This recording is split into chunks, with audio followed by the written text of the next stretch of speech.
Welcome to This Explainer. You know, whenever we look at Hinduism from the outside, it can seem, well, overwhelmingly complex.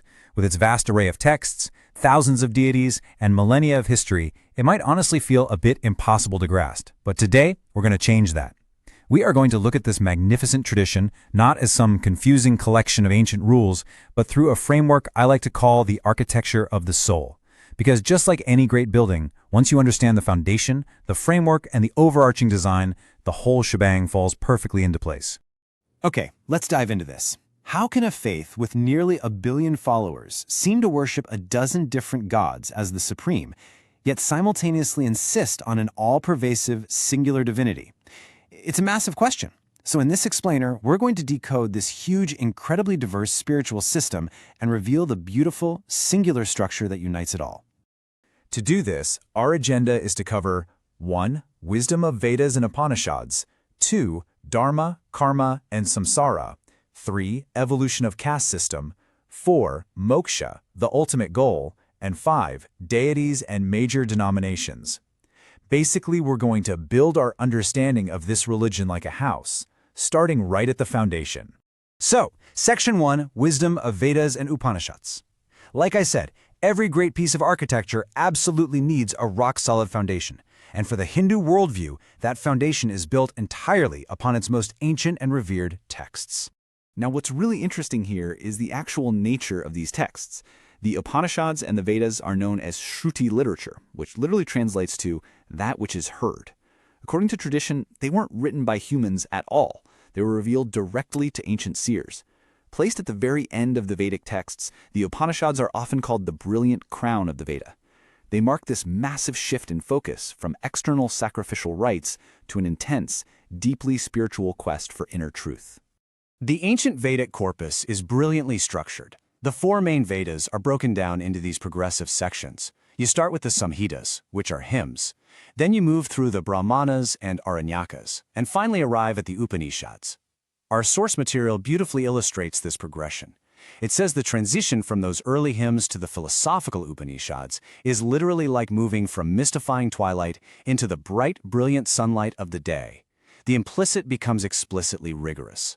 And the format of this brilliant sunlight, it's highly conversational. The Upanishads are filled with these deep, engaging dialogues between teachers and students. They ask the most profound questions we as human beings can utter. Things like, what is the cause of existence? What exactly is Brahman? From where are we born? And on what are we established? This is the intellectual bedrock of literally everything that follows. Section 2, Dharma, Karma, and Samsara. With our textual foundation laid, we can now look at the engine operating inside our house. These are the mechanics that drive the universe and the soul's journey through it. We're talking about samsara, the continuous, endless loop of life, death, and rebirth. In this framework, the physical body is completely temporary, but the soul is immortal.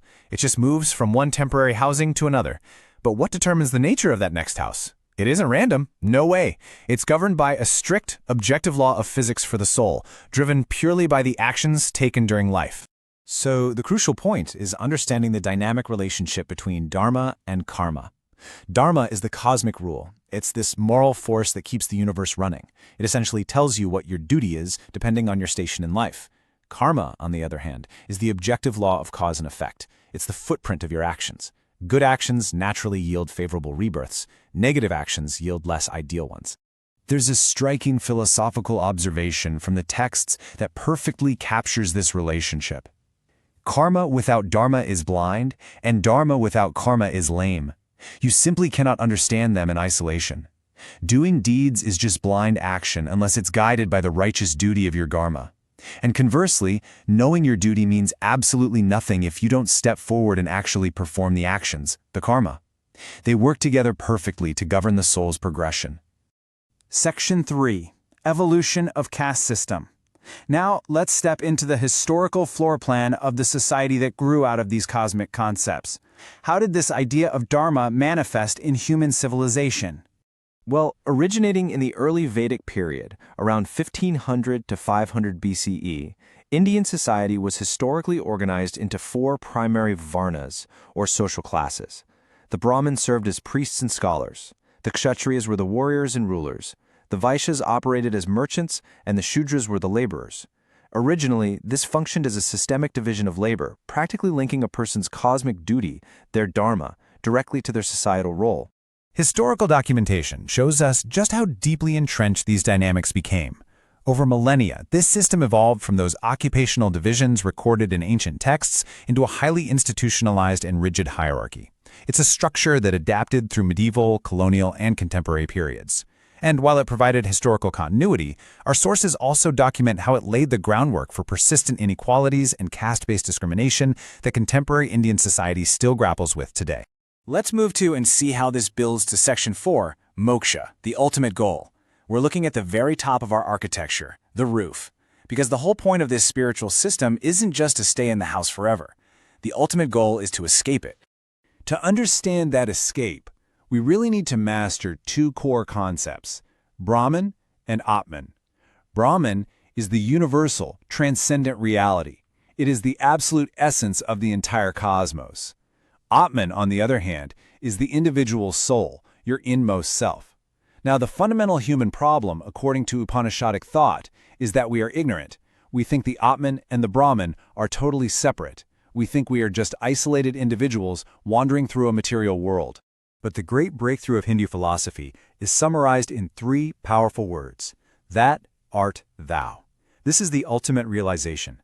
The Atman and the Brahman are not two different things. It's like the drop of water is the ocean. Realizing this fundamental unity completely shatters ignorance. It frees the soul from all the mortal anxieties, desires, and illusions of the material world. To highlight exactly how deeply we must value this inner truth, the Brihadaranyaka Upanishad beautifully states, "The self is dearer than a son, is dearer than wealth, is dearer than everything else, and is innermost." The message here is crystal clear. The pursuit of your true self, your Atman, must be the absolute highest object of desire and love, because anything else, it will eventually perish in the whirlpool of samsara. And that brings us to moksha. Moksha is liberation. It's the grand release from the cycle of birth and death. What's absolutely fascinating here, especially in the Advaita Vedanta tradition, is that moksha isn't considered some new place you travel to like a physical heaven. It is an already existing eternal state. It's the extinction of the individual ego and the realization of the absolute self. Once that's achieved, the soul is united with the Supreme Being and is no longer reborn. Section 5. Deities and major denominations. Now that we've built the structure and reached the roof, let's step back inside and take a look at the vibrant interior design. How is this grand architecture actually lived and practiced by nearly 1 billion people today? And this brilliantly illustrates the incredible diversity of the faith. Hinduism is essentially a family of religions, divided into 4 major independent denominations. Vaishnavites worship Lord Vishnu as the supreme.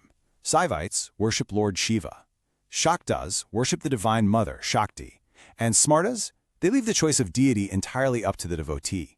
Each of these paths has its own massive, rich heritage of temples, scriptures, and monastic communities.